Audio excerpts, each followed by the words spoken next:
do projeto fala da possibilidade do juiz julgar o mérito sempre a favor daquele a quem aproveitaria o acolhimento da preliminar, princípio que, segundo meu modo de pensar, já está no projeto, no código em vigor, né, de algum modo já existe no código em vigor.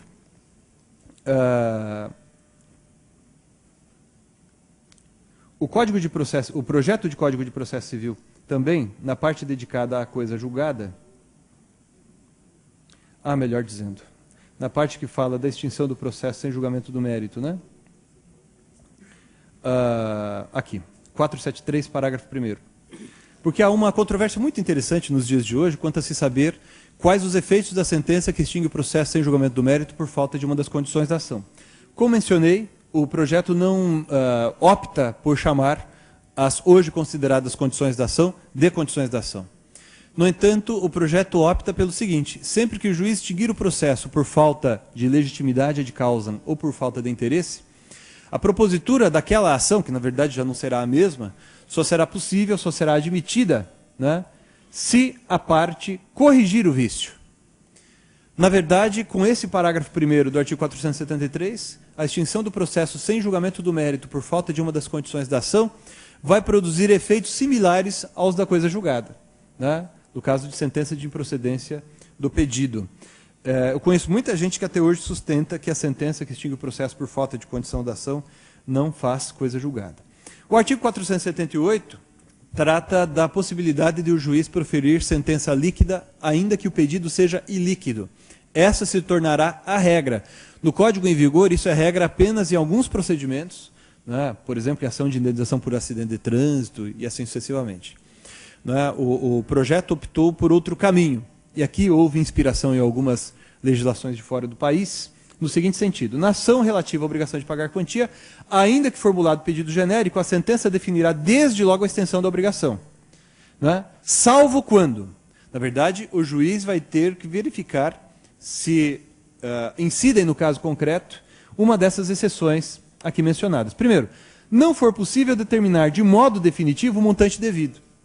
Ou seja, aquilo que justificou a realização de pedido não líquido pelo autor, aquela situação de fato que existia quando do ajuizamento da ação, perdura até o momento da prolação da sentença. Então o juiz não vai ter também condições de proferir sentença líquida, né?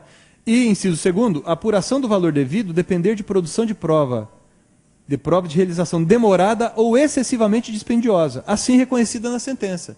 Ou seja, o juiz já tem condições de dizer sobre o an debeatur. Mas para falar sobre o quantum debeatur, ele, juiz, teria que demorar muito, fazer com que aquele processo caminhasse muito tempo ainda na produção daquela prova. Da prova pericial, muitas vezes, né, dependendo do caso. Então o juiz pode, desde logo, proferir sentença dizendo que a dívida sim existe, o montante fica relegado ao momento posterior. Percebam que, de certo modo, isso aqui vai ficar na mão do juiz, deliberar se é caso de se fazer a liquidação desde logo, e daí proferir sentença líquida, porque, na verdade, quando o juiz vai proferir sentença líquida, ele antecipa no tempo aquilo que seria realizado apenas por ocasião da liquidação. Ou se ele vai relegar a liquidação para momento posterior. O artigo 521 do projeto, em seu parágrafo 2º, e aqui a gente já está mais na parte já de cumprimento e execução de sentença, ele incorpora a técnica mandamental, que eu chamo de técnica mandamental pura, né? Para muita gente, a ação mandamental é aquela em que o juiz estabelece medidas coercitivas, que é um conceito mais recente de tutela mandamental. Eu sigo o conceito mais tradicional de ação mandamental, desenvolvido, dentre outros, pelo professor Ovídio, que é aqui do Rio Grande do Sul, segundo o qual tutela mandamental é aquela em que há ordem judicial, independentemente de o juiz fixar ou não medidas coercitivas. O parágrafo único diz que o descumprimento injustificado da ordem judicial fará o executado incidir nas penas de litigância de má-fé, sem prejuízo de responder por crime de desobediência. Pode dar ensejo ao surgimento do crime de desobediência. Aliás, eu sinceramente penso, e o professor Humberto Teodoro Júnior concorda com isso, né, eu sinceramente penso que não é o caso, não era mesmo o caso de regulamentar essa matéria. Contudo, foram inseridas aqui e ali, eu vou citar dois exemplos, disposições que explicitam temas a respeito dos quais o juiz deve falar de ofício na execução, independentemente de embargos. Um exemplo disso diz respeito à falta de título executivo e de outros requisitos da execução. O parágrafo único do artigo 760 diz que a nulidade de que cuida esse artigo será pronunciada pelo juiz de ofício ou a requerimento da parte, independentemente de embargos à execução. Né? Algo parecido está, eu vou um pouquinho lá para frente, no artigo 873, que é um outro exemplo, né? O 873, parágrafo 4º, que diz que a incorreção da penhora ou da avaliação poderá ser impugnada por simples petição, independentemente de embargos à execução. Na verdade, são temas a respeito dos quais podem já hoje, e a jurisprudência me parece tranquila, né?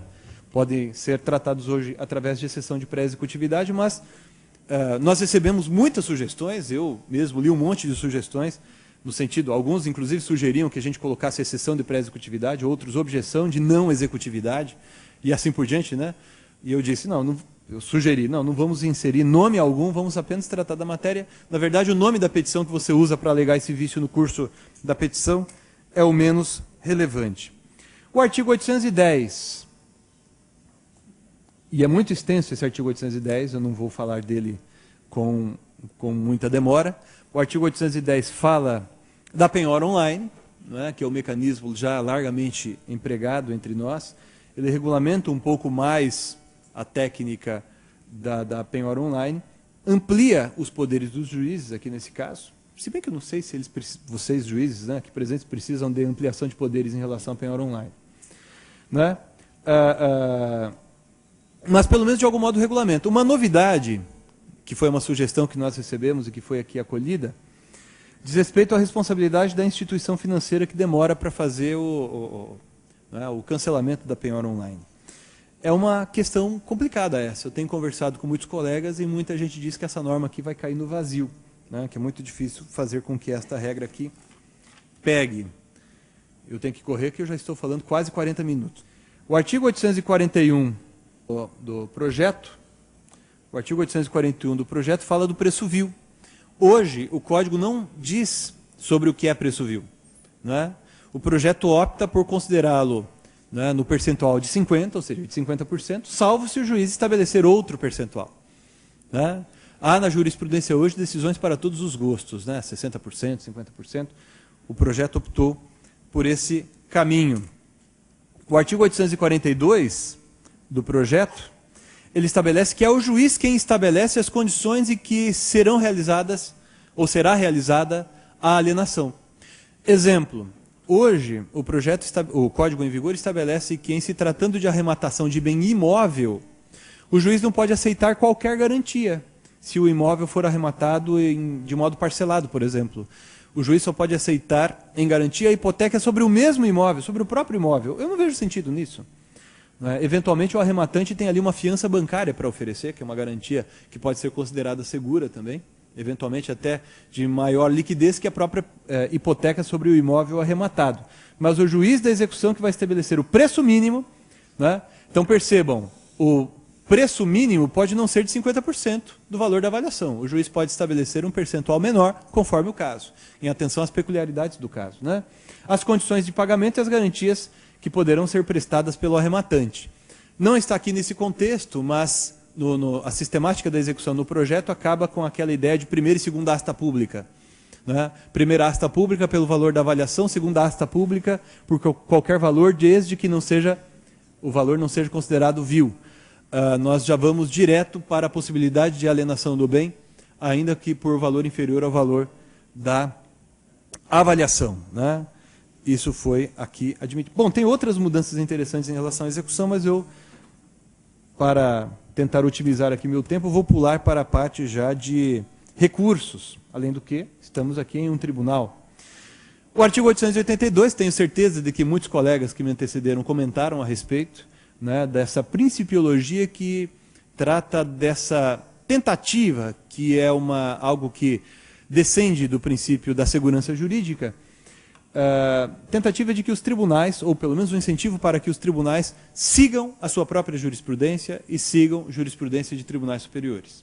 O artigo 882 contém uma série de princípios, de disposições, nesse sentido. Eu tenho notado, infelizmente, que nossos tribunais nem sempre seguem, só para citar um exemplo, o que está aqui no parágrafo 1º do artigo 882. Né? Está escrito aqui: a mudança de entendimento sedimentado observará a necessidade de fundamentação adequada e específica, considerando o imperativo da estabilidade das relações jurídicas.